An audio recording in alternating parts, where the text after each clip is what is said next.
नीलकमल के चंदरानी रे रानी मो सपना मधिड़कत है गड़वा बाजा रजमो मोर तन लरी झा डारे तरसा डारे कहोगे तो लवो मोर तन लरी झा डारे तरसा डारे कहोगे तो लवो सपना मधिड़कत है गड़वा बाजा रजमो सपना मधिड़कत है गड़वा बाजा रजमो मीरा रानी कस न चढ़ारे रिझा डारे का होगे तो लगा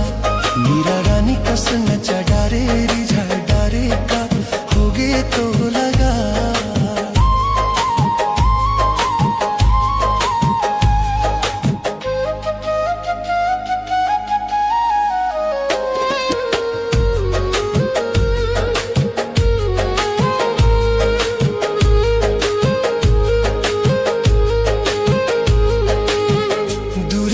देख थसता रंग रंग गोठिया थस वो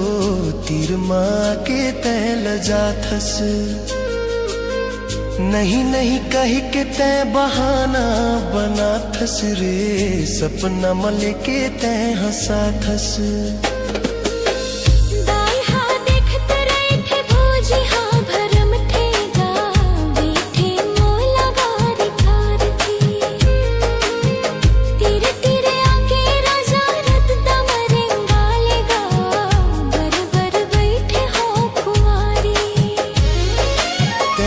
रानी हिंदुस्तानी रे रानी मो झन हो जाबे पाकिस्तानी रे रानी मो संगी साथी लापत डारे जनवा डारे का होगे तो लवो मोर तन लारी झडारे तरस डारे का होगे तो लवो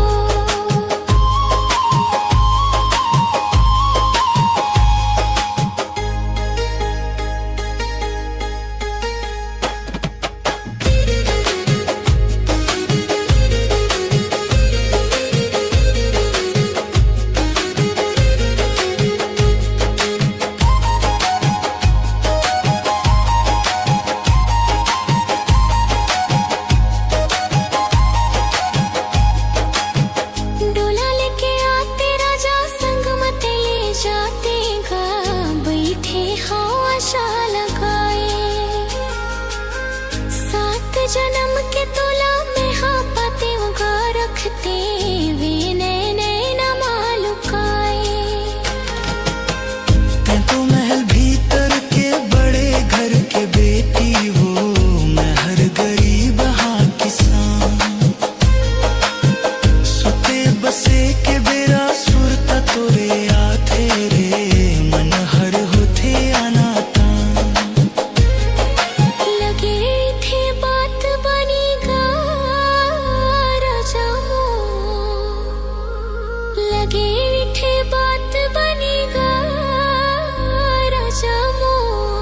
बस्ती लबता डारे जनवा डारे का होगे तो लगा पारा बस्ती लबता डारे जनवा डारे का होगे तो लगा नीलकमल के चंदरानी वो रानी मो यही लखत है प्रेम कहानी रे रानी मो संगी साथी लबता डारे जनवा डारे का